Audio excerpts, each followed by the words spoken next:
یہ داؤد علیہ السلام کا زمانہ تھا اور یہ دریا کے کنارے رہتے تھے، تو حق تعالیٰ نے کہا چلو ہفتے میں ایک دن شکار نہ کرو، لیکن وہ آزمائش کا دن تھا، جب ہفتے کا دن ہو جاتا تو شکار، مچھلی صاف نظر آتی تھی۔ اب بنگالی وضو کرنے بیٹھا ہوا اور بہت بڑی مچھلی ڑپک ڑپک ڑپک، بنگالی کو کون ہی روکے گا؟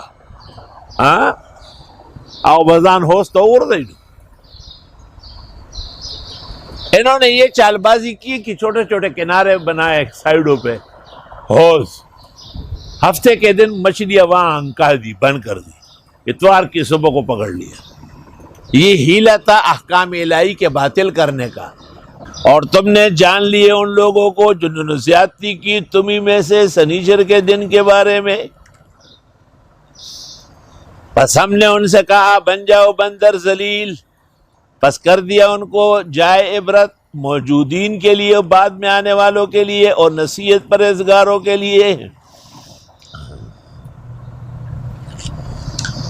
مطلب یہ ہے کہ جب انہوں نے وہ غلط سلط شکار کیا تو ارتکاب کرنے والے جو تھے وہ بندر بنا دیے گئے۔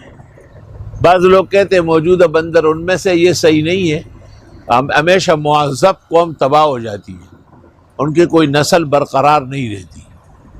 مفسرین نے اس پر تقریباً اجماع نقل کیا ہے۔